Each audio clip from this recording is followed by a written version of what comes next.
is doing a PhD work in UC Irvine. So she received her PhD from UC Irvine, same advisor, and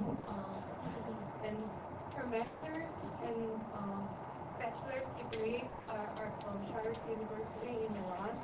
And she is also a recipient of the most prestigious transportation scholarship, Eisenhower Graduate Fellowship, and also the recipient of Helen Overy Memorial Scholarship, which is the international award for women in transportation research and industry.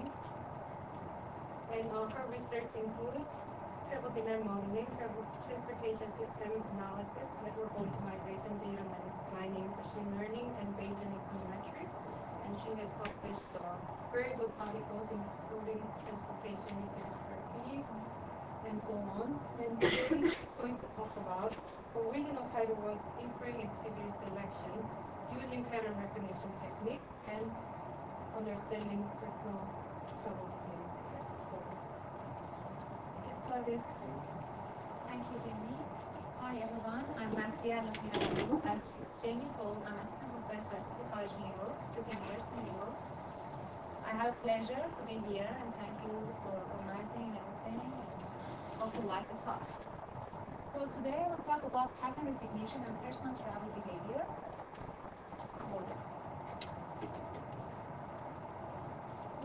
Before going to the model, I will start what I mean by pattern, what I mean by activity, just to give some brief reviews and go ahead and explain the techniques. The purpose of this model is to take social demographic characteristics of the individuals and we apply the model. The model is going to say what kind of out-of-home activities people are going to perform for how long during the day, and then given the location of their home, at which part of the city these people are going to perform these activities at what time of the day. So maybe talk about activity. By activity, I mean any out-of-home activity that you're performing, like going out, to school, grocery shopping. And when I'm talking about the pattern means a sequence of these activities, including the travel time that you spend, the scheduling, and what's the ordering of them. So the uniqueness of this model is that I'm going to take the only data we use is demographics, socio-demographic information of the people, and supply side the network and land use data. For this study, we use on the network, but now I'm expanding this site to include the land use data also. The framework, we take activity diaries using pattern segmentation or pattern clustering techniques. We infer patterns of the individuals in our data set using their similarities. And instead of identifying clustering papers based on their demographics attributes, we looked at what they have performed and see that if there is any kind of closeness or any kinds of representative patterns, the patterns that we can perform. Then after clustering these patterns, we infer lists of activities in the agenda as an ensemble of 3 different models. The first set of models is multivariate product models, econometrics models. The second one is support vector machines on Markovian models, hidden Markov models. We assume that the patterns are Markovian structure, and we estimate the parameters of the model using support vector machine. And the last one is adaptive boosting algorithm, which is an ensemble of different decision trees. After we identify what goes to the agenda of the traveler, the next step is scheduling these activities. The scheduling are proposed to a platform. One platform is based on rule-based models, which is mainly logics. We assume that decision makers are rational decision makers and make some assumptions, try to have a rational assumption and schedule activities. And then the second stage is using constraint optimization framework, mixed integer programming framework, and to compare the results. This stage includes model development. Then the next stage, it should have some kind of hints, but I believe because of the screen doesn't show that there should be some lines here. Then for the application part, we take the network data, we take the regional social demographic data, and try to estimate the patterns of the people for out-of-sample individuals, the individuals that we haven't used in the training data. So in part, the model includes two sections. One section which we do on a trained set, which is 85% of the data. We're going to train the model, learn the behavior of the individuals. And then for the application part, when we learn how people behave, given the exogenous parameters, we will try to understand what's going to be the activity patterns of the people in the test set. So data processing at this stage. The first stage is cleaning of the data, processing the data. The data that we used was California household travel survey data for 2000-2001. We identified, the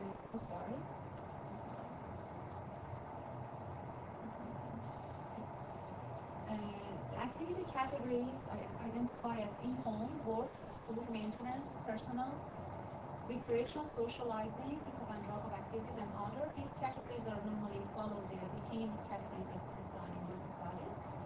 Population size, after cleaning all the data processing and removing all the mistakes and also missing information, finally we have 26,269 individual data sets. So let's get started with the framework. The first technique that we talked before was pattern segmentation. For pattern segmentation, the first thing I do, I assume that, now in the next slide I will talk, we assume that we can classify or we can discretize the patterns of the time use behavior of the people into 10-minute intervals.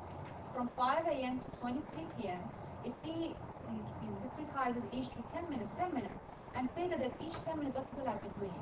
Have they been at home, have they been at work, or have they been traveling, etc. Then I have 26,000 people, so I will have 26 patterns, strings of the patterns, which I call them chromosomes, because the technique that I'm going to use is the technique that they use to compare the chromosomes.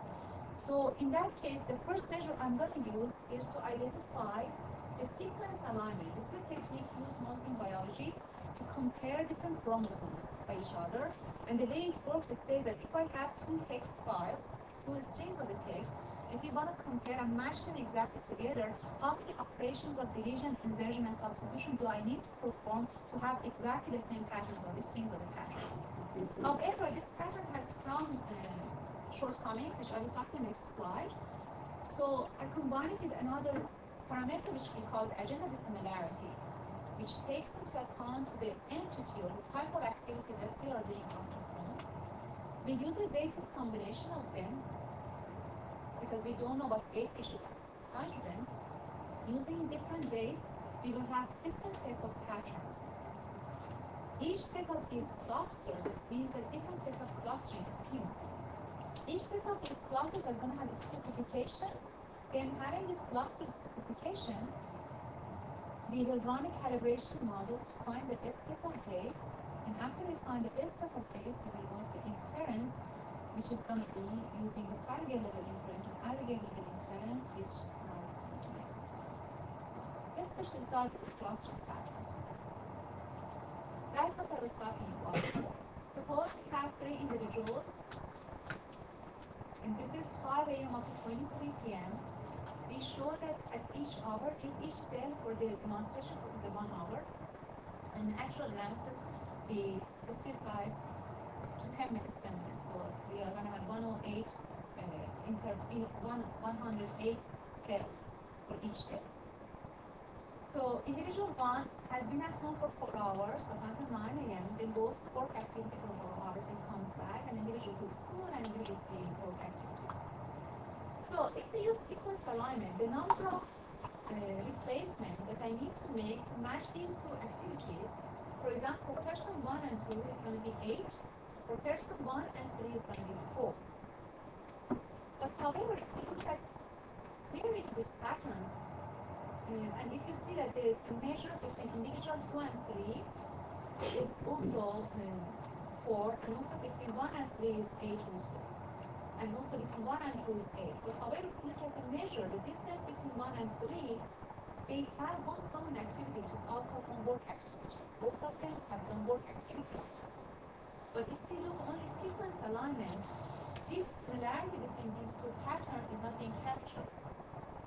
So what we do, we identify another measure, which is called agenda dissimilarity, which takes into account how dissimilar outcome from activities of the people during the day are. if we take that account in that case, means that individual 1 and individual 2 have 100% similarity, and individual 1 and 3 have 0% similarity because both of them have gone to work. So we use these two techniques, we combine them, we use weighted sum of these techniques to identify, to create matrix of the similarity between 26,000 and 26,000 individuals. So this matrix depends on the weights of first parameter and the second. So how do you identify this?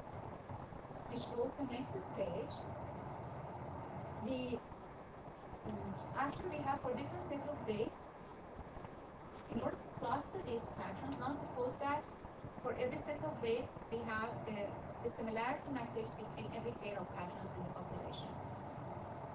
We use the combination affinity propagation, which is a machine learning technique, to classify data set based on their similarity measure. And K-means. The reason for using affinity propagation is because it is first fast, and second, for K-means clustering and other clustering techniques, we need to know beforehand how many clusters we should have. However, this technique, because it's based on message passing techniques, it itself, every node has the potential to serve as a center for the other nodes. And every node can be a member of the other nodes. So it gives us advantages. So the number of clusters comes from the part of the data. We don't encode anything to the data. So suppose now we apply different combination of these weights. These weights I iterate from 0 to 1, and by 10%, 10% changes. So for every set of weights, we will have different set of clusters, different set of combinations. Like for example, for this set, we will have n number of clusters, for this one n, and for this one k. So how do we know which of them are the best? In order to find, we do another analysis. For this analysis, we look at the arrival time of different activities. Inside each cluster, the number of people inside each cluster, they have their specific pattern. We look at the specification of the pattern, ran it on another small set of data for 100 data from every cluster, and compare and see that each of these clustering systems and try to predict their pattern. Then measure the error from the observed data. The pattern which gives the minimum error, the set of the weights which gives us the minimum error was selected as the best set. Which for this data set, the combination of, oh I'm sorry, the color should be like this. It should be, sorry, these are red colors indicating work activity. In what part on this slide that you okay. So, having the base set of weights for 90%, we put the weight, the combination of the optimum set of weights is 90% for the sequential alignment and 10% for agenda similarity gives us this combination of weights. So, we were able to cluster 26,000 individuals into 8 significant clusters. For example, for cluster 1, the person leaves home at 8, then for half an hour he drives to work activity, then stays at work activity for 8 hours and goes back to home. For cluster 2, the representative pattern includes one recreation activity and one small trip of maintenance activity, and etc. So this is the type of activities that we have. So the size of patterns and everything we can have. The third stage of the pattern segmentation, we use this data to be able to make inference. What inference is that? Okay, we have trained data for trained set 85% of the data. Now for the test that I want to know that who belongs to which cluster. Because if we can identify which group a person belongs to, we can identify that what representative pattern this person might have. Then when we find the cluster that the person belongs to, then we can use the specified models which are tailored for that cluster for that person, which at the end is going to increase the accuracy of the model.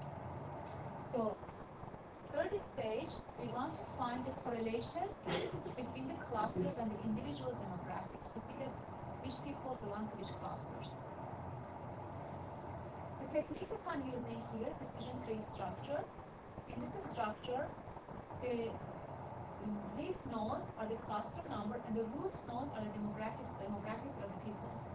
Like a person, what kind of demographics is going to fall in these clusters. This is the results.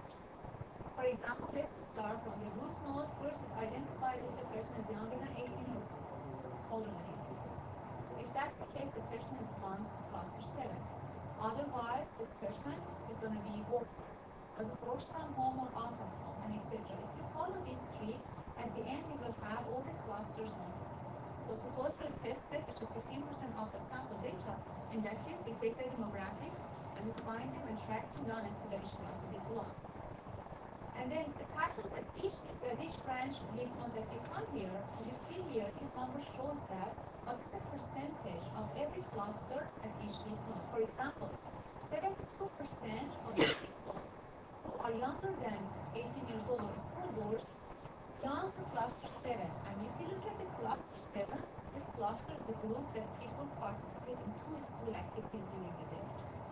So that's the way that we try to understand where people are going and how they relocate to different clusters. Another, hopefully the colors are going to look like good in this one. Another, we cannot fix this, yeah?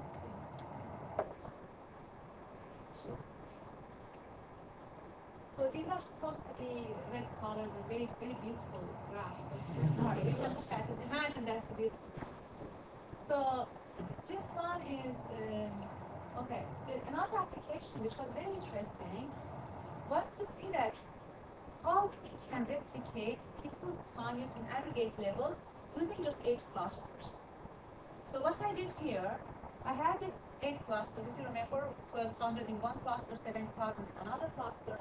We just took those clusters and assumed that everyone in that cluster exactly behaves the same as the representative pattern and just replicated them. This one shows us the time use behavior. Here it is the time of day, here's the portion of the activities that people are doing. For example, at early in the morning, 100% of the people are at home. Late night, all of them are at home. Then later we go to the day, some people start doing work activities. This color is supposed to be work activity. Then some school activities, these changes. Then I thought that not everyone inside this cluster could start work exactly sharp time. The next graph, we just took the statistical distribution of the arrival time to different activities and just prepared the arrival time to activities for the people in that cluster and see that what's going to happen. So this one gives us a little bit smooth time use behavior. Now the fun part is we want to see that how does it look like, how can it represent the actual behavior. And this is what people actually behave, time use behavior. So this graph is actually, we are doing a lot of other studies on this clustering techniques also. Now other results also shows that it really works.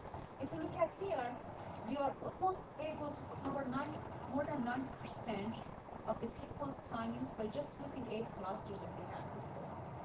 So one application was to understand where people belong to. The other application was to replicate their temporal shared behavior and using these 8 representative patterns, which is really important now, like some research that we are conducting now, we are planning to have to see that how these representative patterns in different cities of the United States vary, and how they are dependent on the urban forms and demographics of the people and ethnicity or mode share and car availability and everything, which can be really interesting outcomes and results we can get. So now we cluster the patterns, we saw that the clustering works, we looked at the people and saw that which people belong to which cluster. The second stage to understand, okay, if you belong to this cluster, what activities most likely is going to be your agenda based on who you are. So I used 3 modules. One is multivariate product, the second one is map of chain with random tails, and adaptive listening algorithm. So in these models, then we will use the ensemble of these models. The output of these models is going to be binary variable, 1 indicating participation in the activity, -1 indicating non-participation in activities. After we get all the results, we just add them up, and then based on voting system, if Yj is positive, meaning that the person is going to participate in the activity, otherwise means that this person is less likely to participate in the activity. I will talk about that how we are going to use this in this scheduling. The result of this model, the higher the number, the most likely the activity is going to be, the most likely the utility of the activity is going to be, and then the rule-based model, this activity has priority to be scheduled first with respect to other activities. So, multivariate product model, before going and also demographic variables that we use, they're categorized in two data. One level is individual data and the other is household data. In individual level, we use age, gender, driving license, job, time, flexibility, and location, etc. And for household data, we use household size, structure, income. By structure, I mean that are they married? Do they live as a couple? Do they have young kids, teenagers, or different parts of the structure of the household, which we can get these data by some running, some querying, some codes in the travel survey data. And then activity participation behavior of other people, knowing that is there any joint activities between people and how the behavior of my friend would impact my behavior and etc. The first set of model is multivariate probability model. In these models, what we have is a response. We know that for the data set, what we see that people have participated in activity 1, for example, work activity, and they have not participated in school activity. So if they participate, this is going to be 1, otherwise 0. We assume that this y depends on the latent variable named z, which z comes from normal distribution. And z is a function of demographics of the people plus some random error check. And since I'm assuming that the error term has a normal distribution with a full covariance matrix, so this matrix takes a multivariate probability model. Why we say that it should be full covariance matrix? Because during the day, we have limited time on the day. My decision to participate in work activity makes me to be engaged in work activity for 8 hours. Definitely, I don't have enough time, for example, to have like 8 another activities like going out or going to the beach, for example. So what does it mean? It means that because we have limited 24 hours, every decision we make to what participate in what activity impacts the rest of the day. So that's the reason I use full covariance matrix here. So if the latent variable is positive, the utility of participating in the activity is positive, means that I will participate in an activity, otherwise we will not. So normal techniques to identify these parameters is mostly maximizing likelihood function. However, because it is a likelihood function for this function is orthogonal on high dimensions, it doesn't have closed form, so I will use MCMC sampling, Bayesian sampling, to identify parameters of the model. Again, I'm repeating parameters of the model are including betas, which means that coefficients of the social demographic variables. I have social demographics, I'm going to identify that what is the weight of each social demographic variables, plus non-diagonal terms of the covariance matrix. So, basically we have correlation matrix. How we identify them? I'm just giving the steps. I will be more than happy to answer all the math questions behind afterward, but here just only includes the steps. The techniques we use using if sampling techniques. I'm using the technique proposed by Neil and Daniel. It is called parametric expanded parameterization and metropolis spacing algorithm. The algorithm starts first with initialization of omega matrix from inverse distribution.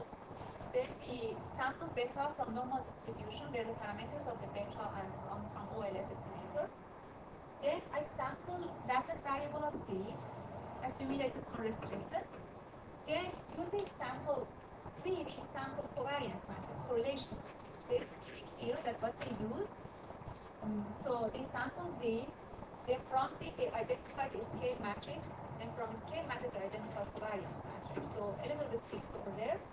And at the end, after we sample covariance, we accept sample covariance using metropolis testing algorithm. Some random numbers, and we look at the logarithm of the parameter. If it's higher than some random numbers, then we are going to accept, otherwise we reject the sample. The second module that we taught for the agenda inference was Markov chain with conditional random field. So what conditional random field means? Here, the reason we use this structure is I assume that let's look at, for example, if I do 2 work activities a day, in this structure I will call that I have 3 states in my day. My first activity, for example, is coming here to give a talk, then I will have a coffee and I will go home. So my first activity is work, my talk, then coffee and home. So the first state is going to be my top, the second state is going to be copy, and the third state is going to be my home activity. We assume that every decision I make at different stages of the day depends on my previous activities of the same day that I have done, and also depends who I am. Like a mother of a child of 2 years old, her pattern are totally different and being influenced by her household structure than mine. So these are the also people's like social demographics that are responsible. So because of this, we use this structure called Markov chains with conditional random fields. So the rule is we need to find what is the dependency between demographics and every state of these activities. What is the dependency between state 2 to previous activities? What's the dependency of state 3 to state 1, 2, and social demographics activities, and etc. So we need to identify these parameters and we do the model. How do you model this? To use supervised, okay, again here there are some red dots here. So, okay, there are some two classes supposedly. The class 1, these are these points, and class 2, there are some points here, you can imagine. So the techniques we're using is using support vector machines. These two classes are inseparable with linear line. If you see here, there's points here. So we cannot use linear line to separate them. So what we use support vector machines, which takes them, if these numbers are not separable in two space, it takes them to higher space, now they can be separable with the hyperplane. If you look at here, now these points are inseparable, now they are separable in the hyperplane. So that's the idea. And then now the fun part of support vector machine is to find the equation or the formula or function of this hyperplane to see that what are these hyperplane's characteristics. And the hyperplane which has the highest margin, the class from these 2 points is going to be the best hyperplane, which means that it has the lowest risk to misclassify in different points. So if you look at the choice things like this, in my case, class 1 represents that if I participate in activity or not, and class 1 represents I will participate in this activity. Class 2 means that I will not participate in another activity. But suppose I have 5 now activities, so it is not a K support vector machine. It means that I don't have only 2 classes. I have 5 or 6 or 7 activity groups, so I've got 5 or 6 or 7 classes we need to participate in, to classify them. So I'm going to use KSVM, which means that for multiple classes. So just brief explanation, this is the equation of the hyperplane with, for the 2 classes. We want to find the maximum margins between the classifiers such that if the equation of the hyperplane is positive, I belong to cluster 1, otherwise I don't belong to cluster 1. And then if we just multiply them, maximizing that function equals to minimizing distance to the plane, which you can get this one. And then if you multiply responses with the parameters, this is going to be the simplified version. Using Contactor conditions, dual formulation of this model is going to be, if we use the dual formulation of this model, is going to be this equation. Again, from Contactor we can get to this dual formulation. And finally, for the test set, so after I estimate this parameter, the result of this parameter is going to give us the ETAs. Having the ETAs estimated for any number in the test set, by number, any data point, any individual in the test set. I have here demographics, X's, they're going to be their demographic variables. After we identify these ETAs and else, we can see that if the person, which cluster the person is going to belong, meaning which class the person is going to belong, meaning that if the person is going to participate in a specific activity or not. So that's the way that we work here. So the first classifier was multivariate product model. The second classifier is support vector machines, Markov chain conditional random fields. And the last classifier is adaptive acoustic algorithm. Just give some small example. Suppose we want to find classifiers which can separate these negative and plus numbers from each other. We cannot separate them easily. So what we do, we classify them in different stages. First, we find the easiest classifier here. So in this case, we have this side is positive, this side is negative numbers. So if you look at here, now we have misclassified 3 points. In the next stage, we are going to get higher weights. So the next classifier is going to be the one which classifies these higher base, etc. So at the end, by having these three classifiers, we are able to classify all the points clearly. So that's the idea of adaptive processing algorithm. So, sorry, a lot of red things here. I should use red name next time or black. So this one shows that these are W's of the phase of each classifier for every point of M, for every point, for every individual. We assign different classifier at every stage depending on the results from the previous stage. We lower or decrease the phase of the number and etc. So this is the technique that it works. And from using this technique, we get the idea that what are the people's variables are. In adaptive processing algorithm, the learners are used the classifiers or decision trees. The parameters are social-demographic characteristics, the given parameters, known parameters. And the output gives us the 0 to 1 output, saying that I have 5 categories. In different combination of 5 categories is going to give me 32 cases. One in the case of, for example, case 1, person doesn't have any out-of-home activity. Case 2, person does only one mandatory activity, and etc. So using these techniques, we know that which case this person belongs to. So all these techniques give us, each of them with their own approach, gives us that what is going to be the set of agendas we are going to have in the activity. So this is the results from agenda inference. Now we compare and see that what's going on. Only for one class I'm showing it. We have the observed data, adaptive processing algorithm, and Markov chain and multivariate model.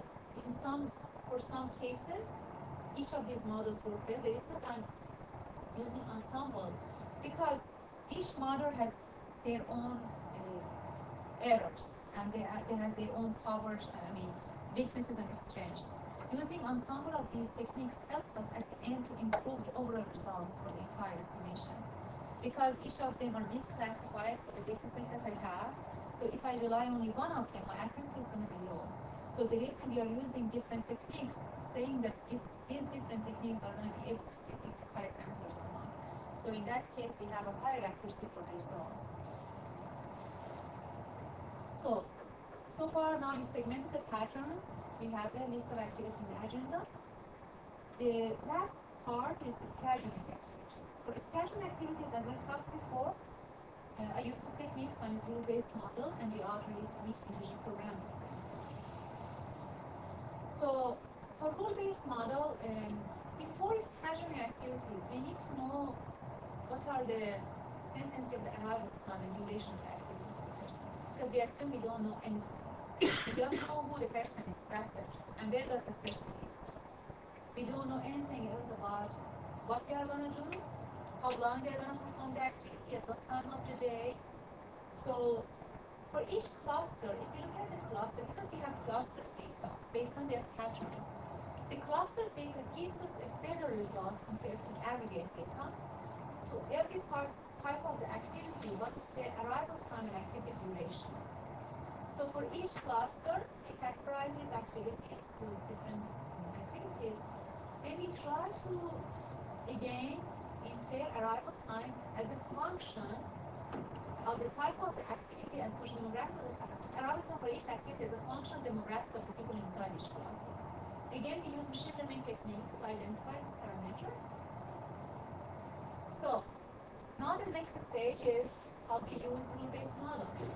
First, we take for the test set. These are all for the test. Now, so far, we trained the model. Now we want to see how we can use the rule-based techniques to schedule.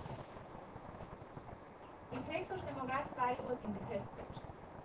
Identify the cluster number they belong to based on their demographics.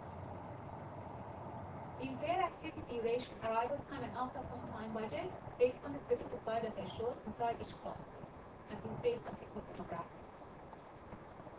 Then, based on using these three modules that we talked about, multivariate profit model and hidden Markov model, and etc., we find that each activity has a higher priority. Higher priority means that all the three modules say that this activity should be in the agenda or not. We first insert the top priority activities and update set of activities. If the duration duration of the activities is less than the budget that the person has to assign for the activities, this activity is going to be scheduled. Otherwise, they stop. They're supposed to be a stop here.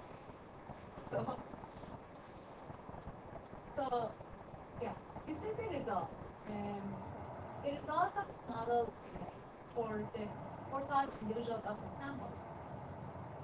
The average edit distance between observed and predicted patterns. It means that every 10-minute pattern, when I compare them with the actual results, you have 200 minutes of the error.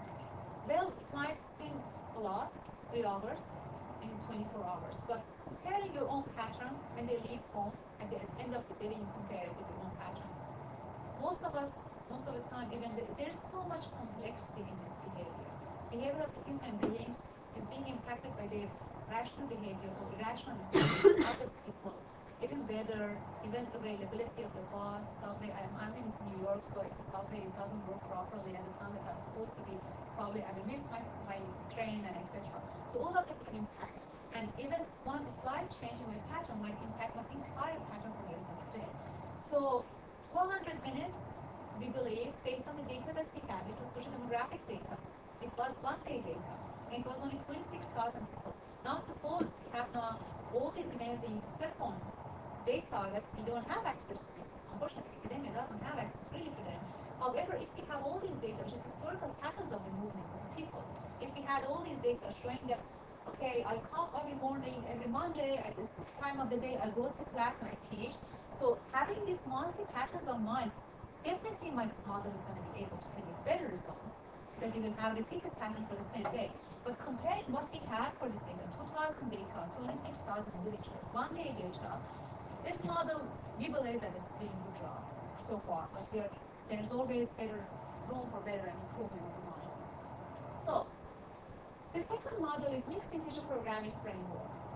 This model, I'm using household activity pattern problem. This model was developed in 1995 with my advisor, the director at UC Irvine. It is, the idea is pick up and delivery problem with time windows, meaning that looking at the activities is a kind of goods. Like I need to go to activity, pick up an activity means that performing an activity at different times of the day. Suppose I want to go to work, normally people go to work at 8 to 9 or 8 to 10, whatever. We don't go to work at 3 a.m. We engineers don't go, actually doctors go, but we don't go at 3 a.m. to the workplace. Some grad student actually does this, but I doesn't like that. So, like I go to shopping activity in the afternoon. So there are some time windows for activities, like time windows we call this. So the similarity between the goods and patterns and time windows applies here. So we can look at this pattern as a kind of thinking that people tend to perform some activities at the time of the day. So at different times of the day. So the advantage of this model is a network-based model. We are transportation people. The previous model that I showed, I didn't look at the network. I just said that is there going to be the activities so people are going to perform them. However, network has essential partner patterns. Availability of the bus, availability of if there is any disruption in the network, if there is any delay, it's going to be impact my choices during the day. So this is a network-based model, which is an advantage. Second, it captures the special temporal constraints, meaning that at the same time I cannot be at two places unless I can clone myself. So there's no way that I can be at different parts of the city at the same time. And also, it can be extended to capture joint activities and more choices. Joint activity means my pattern now, I was staying at Jamie's place last night, so I was following her, I don't have car here, so other activities are joint. Using these models, we can have joint activities and joint patterns for the people. So these are the advantages of the model. However, these are the disadvantages of the model. The model is very computationally complex. We will talk about the model right in the next slide. And it has some underlying assumptions. First, telling that people have the ability to optimize their pattern. Do we have? We don't have it. The optimization model I'm going to show is very complex. If we want to do this, everyone should be genius. Like, we couldn't do that in our brain. Second, it assumes that this model needs full information about the location, agenda, and time windows of the activities, which in reality is not known for researcher. How can I know that what time of the day he's going to do work activity? I cannot tell this. I mean, we can infer based on people's job type and etc., but we cannot tell all this information. So the entire thing that I was showing up so far, inferring what goes to the agenda, inferring where people are going to perform activities, time windows that in the previous slide I showed was because to allocate the shortcomings of this model. Now, if we allocate these shortcomings, how the model is going to work and what are the results, we're going to see in a minute. So, let's talk narratively what this model is. The model is mixed integer optimization model, variation of income and delivery with time windows. The objective function minimizes the utility of cost by traveling, assuming that people try to maximize the utility in performing activities and also minimize the time that is spent in traffic and the money that they're spending and etc. Because every activity comes with the utility of travel. And the constraint was very correct. Constraints are mixed industrial engineering, so all of you are familiar with it, so I don't want to. And the time with those constraint means that every activity should be visited at a specific time. Same thing I told, I wouldn't go to school at 3 a.m., so my time windows for work is 8 to 10, probably in the morning. And time and cost budget constraints. I don't pay $100 to take like bus. I pay probably $5 or $6 per day, so we have some budget for money that we spend on travel and for the time that we spend on travel. Decision variables, so what's the outcome of this model? It's going to be order of the visited nodes and also the time, arrival time, when I'm going to perform the activity. So it's going to be sequencing of the activities and arrival time to the activities. So the model has this format. The objective function is a combination of travel cost, travel time, late arrival to the activity, and etc. And then these are the vehicle routing constraints, meaning that every node should be visited. If you visit a node, you should exit that node. You cannot be staying that node forever. Any incoming to a node has an outgoing. And then time windows constraint means that activities should be visited at specific time windows, and time and budget constraints. So now in this slide, these are the entire presentation I was talking before, was to eliminate or relax some of these harsh constraints that we have here, which were availability and having information about time windows. We don't know, but we try to estimate some techniques, and clustering techniques, we can infer time windows better. And also the fact that every activity should be visited. We don't know the list of the activities in the agenda, so we identify some modules to identify them. So now, how does this framework work? We identify the class that the person belongs to using demographics. We infer activity duration, arrival time to activity, and outcome from time budget. And then we say that, okay, so arrival activity duration, time window is going to be arrival time minus 30 minutes or arrival time plus 30 minutes equals 30 minutes time standard. And then solve household activity pattern problem. The results look like this. The error becomes higher. But however, I would like to use this model and I would like to calibrate this model because of numerous advantages we talked before. The model is a network-based model. We believe that it is sensitive to network. Any disruption in the network, any discomfort in the network is going to impact our behavior. So, but we still believe that we have room to improve. Actually, we are working on this with another colleague of mine at UCFI. So now we are very close to optimize this behavior and to optimize some arrival time techniques which improves this result. But it was the result that they had like a couple of months ago. So now this was the end of this presentation, but at the end I'll show a video that we compiled all the codes in my unique MATLAB code, and it's the kind of software we can implement all these aspects that we have. The models that now what we are working is mining pattern trajectories using massive data to exactly allocate activities in the network. It is a recent paper published in TransInfo journal. And also, as we talked before, now there are some other researchers which I'm really interested in, like toward assessing influence of urban forms and patterns of human beings and travel behavior. And we are interested to understand that how people's drivers' reaction to environmental awareness, in the, especially in the city of New York, how people behave and how, if they know about environmental issues and pollution and everything, how they react, how they change their pattern. Providing customized itineraries to travelers in with different objective function. And finally, which is my current project, is resource allocation and services scheduling under extreme rainfall events in New York. Rainfall is one of the issues. So we want to know that when there is an event that people know beforehand, how knowing beforehand events makes people to reschedule their activities. So in order to do that, we need to know what people tend to do. If we want to know that in fair this behavior, then we can say that, okay, what people like. And by this, I'm ending my presentation. So if you want, I can show the video or Videos are interesting. I interesting. It's not that movie video, but oh, if you like it. This is just the kind of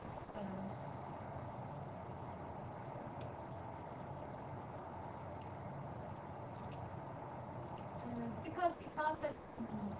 Oh, I'm sorry. I'm sorry. It's going on again. Nice. Okay. Can you come here? Any questions or comments in the meantime? Please don't look. Anyone knows how can I send this one? Okay, device and printer. Okay, I'm gonna put this one on this thing. How can I do it?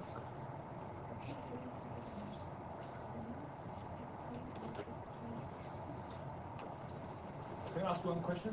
Yes.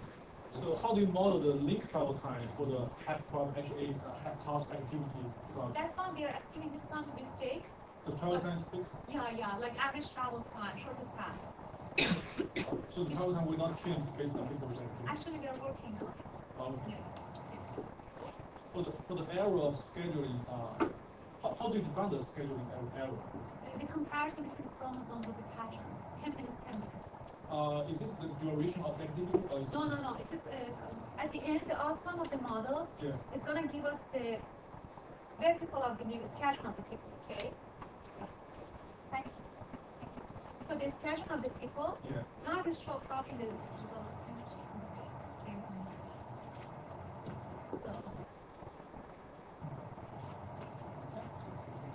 So this is like the package that I developed as part of my dissertation.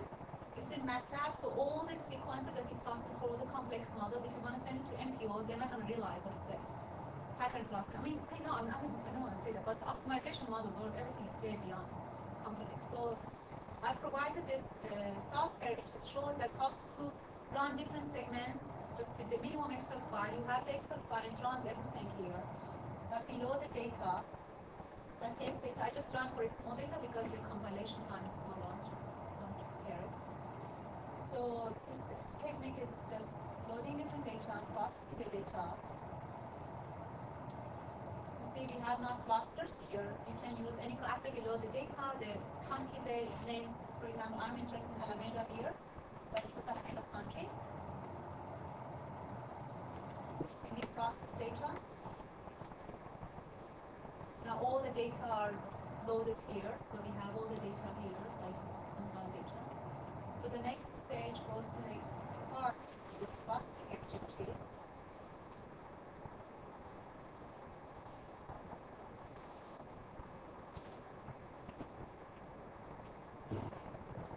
So the next stage, like you want to see the public cluster, these data.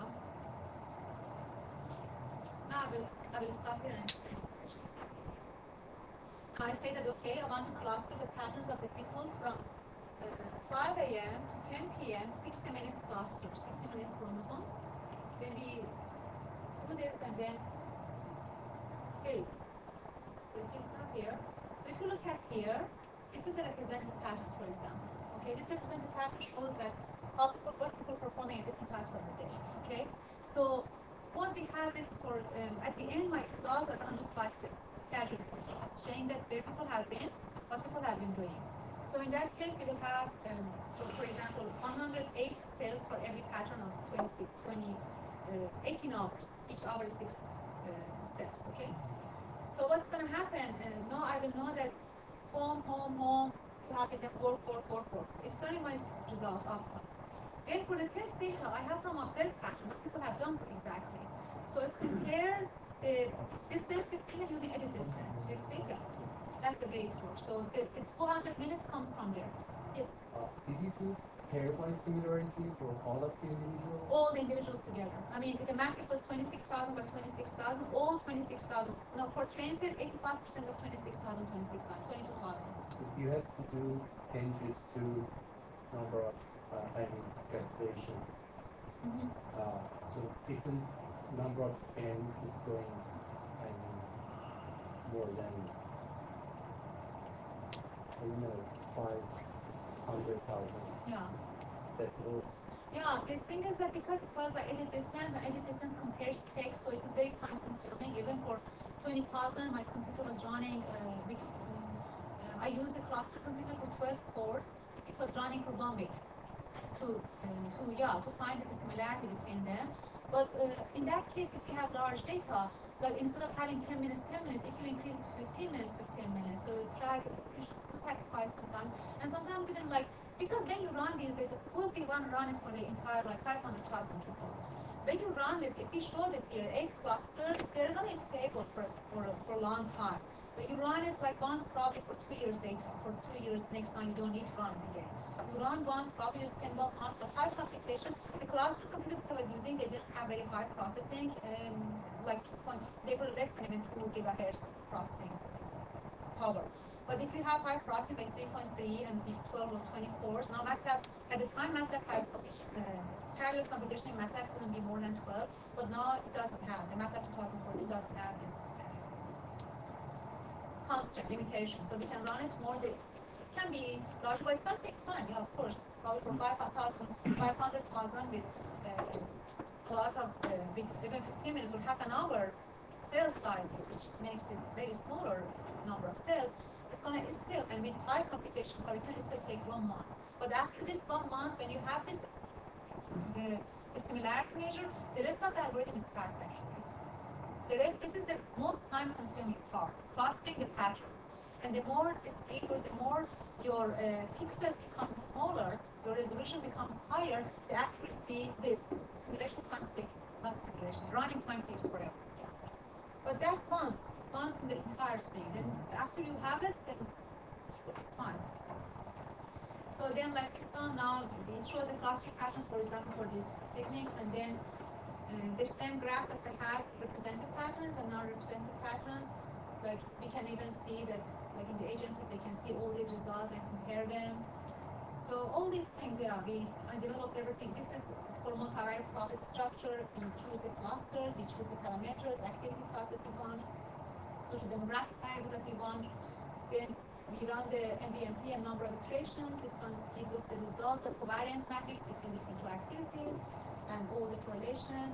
And for comparing models, we use marginal likelihood and ratio comparison and see that which model works better, even using multivariate problem ones better than independent model or not.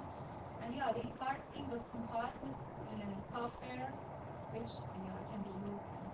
The only thing is that you need to copy everything all together in the same folder and have the titles or headers defined as the same as I defined, or change the MATLAB code to match this, and that's it.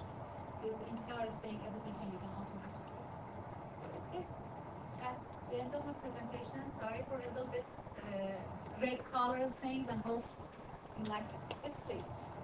Did you say that you used 80% of the data 85%. to train? 85% to train.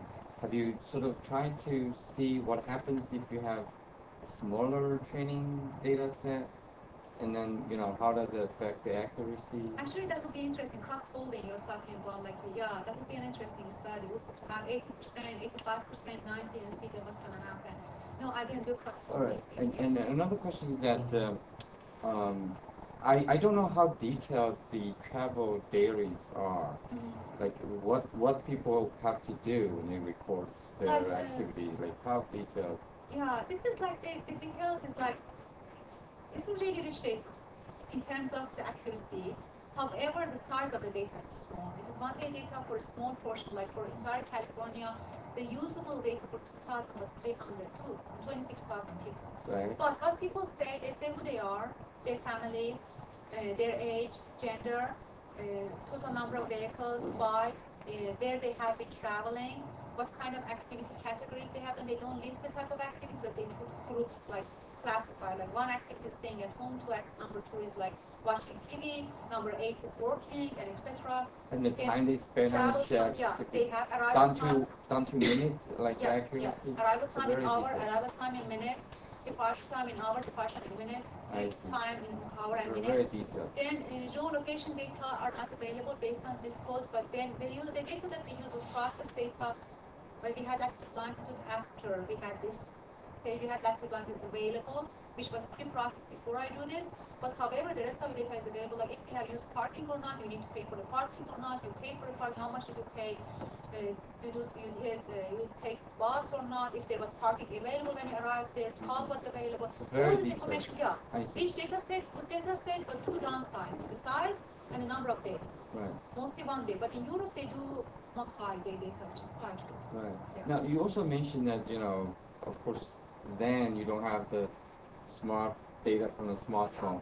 But what if we, have, sort of use smartphones to do activity recognition, to do, some of these kind of automatic travel activity scheduling and all that. Of course, when you have smartphone to do it, to collect all these data automatically, you probably will lose some accuracy in the sense that you will not be that accurate, like telling you exactly what this person is doing, because you based on automatic sensor data, guessing, a lot of other things. So I'm just I guess asking a very speculative kind of question, right? So what happens when we have these smartphone collected data? How do you think of, first of all, how your model is going to be useful, and how much better or maybe worse the data No, I believe it's going to be better will be? because also suppose that we have smart data. My understanding from your question is we have smartphone data, multi-day data, and based on this data we know what people have done. Yeah. Okay. Yeah. So We don't know the trip purpose. yeah, so I'm assuming that we have done preliminary analysis of that, like probably from inference models. He says that we know that what people done, but it might be wrong, but we know people what must they have been doing. But in this data you use, they report exactly what the purpose was. Exactly, no. Whereas in this But in cell the phone data, you smartphone have data, we don't have the sort of the ground truth. It's hard to But the get thing ground is truth, that, but you can obtain a lot of. Yeah, I have seen a lot of works in this area. I have not worked in this, but the thing is that first they couple them with other data. Like for example, if you have a smartphone data, like smartphone data is millions of data, but we have 60,000 people's in patterns here, okay? There is some kind of dependency, like people coming to this. I have a paper, it was recently published. Like we can look at the census tract level and see that like if activity has been performed at the time of the day for this long, and this is the land use of this area, probably this activity is going to be this. So there are some kind of inference models, Bayesian learning models, and inference models that we can use them there. So to understand that, yeah. But I mean, no, I don't think we disagree that you can infer it, but Yeah. you have to Shoot. infer it. My Whereas stuff. exactly. in your data, you know exactly what In my data, actually for transit, we know, but for the testing, the model estimates what people exactly are doing. But we train the model based on the exact information that we have. That's you're right, yeah. But for the test set, we don't know what people are going to do. The model predicts what people are going to do. Are you familiar with SCAN's data? That Yes, has SCAN's 18,000 people. Yeah, it's kind And of we used it to do very simple things, just make some papers. Yeah. So people generally, we looked at trip chains, so they go one place and another place, come home. So that's the most, I mean, that's 2 stops. Right? There's 1 stop, go to work and back, no other stops. That's very common. And 2 stops is very common. 3 stops is pretty common. Then it really drops off. So, have you done models to look at those stops? I think you predict what they are. That's real.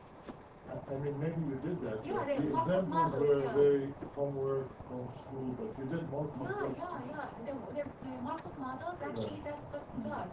It looks at every stop and sees that what the next stop is going to be, if this stop is this. But the first stop, you don't know. The model predicts my home and who am I.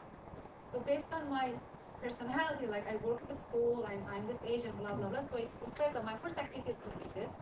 Then if I have done this activity, again, who am I? My second activity is going to, so I do the sequential model. That's actually I'm using sequential modeling because the human brain cannot enumerate everything at this one time and simultaneous, it cannot be possible.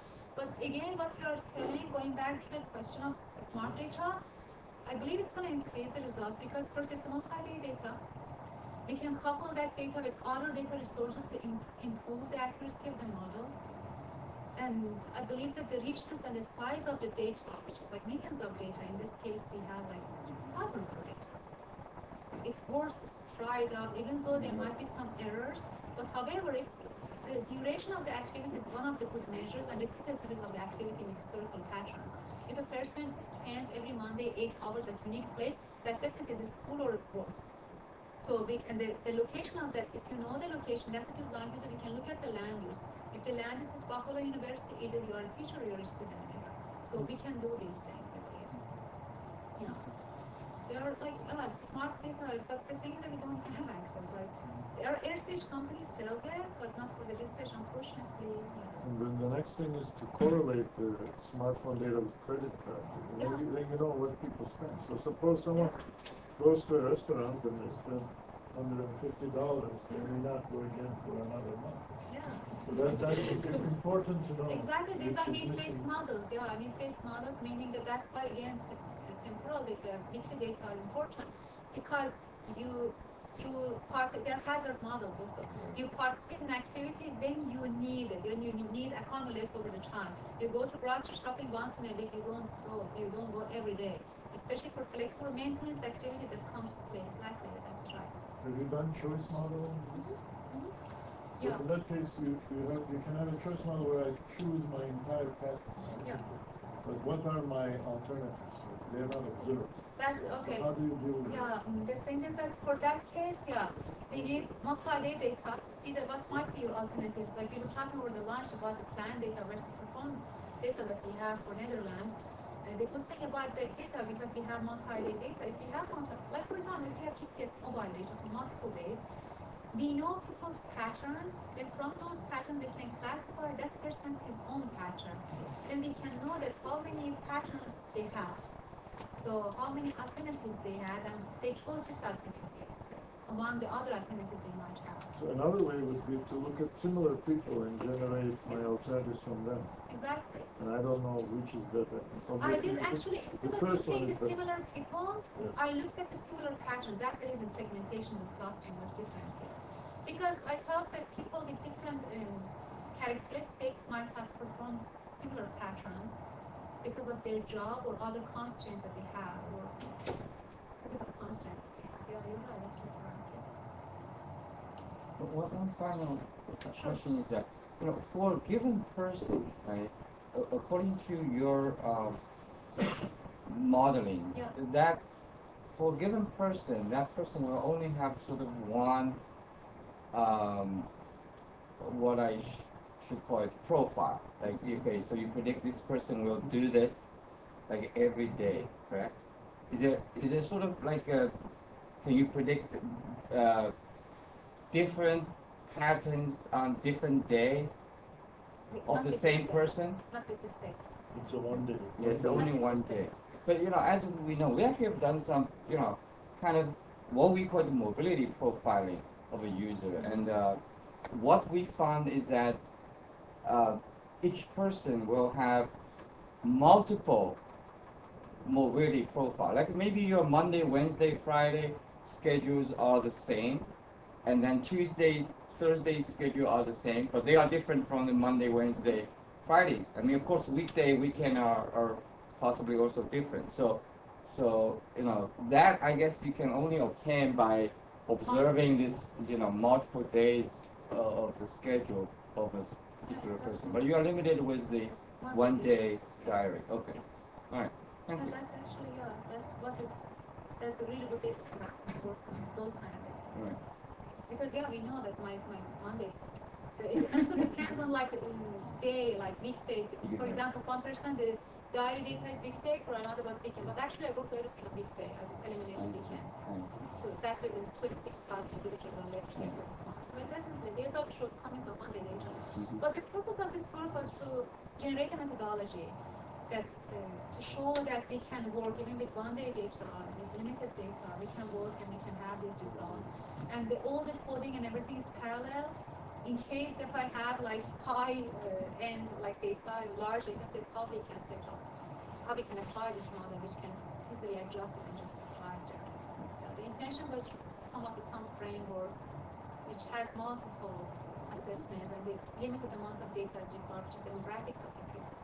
But definitely having historical patterns, time series of the people is going to improve the results. Yeah, there's no doubt about it. Thank you.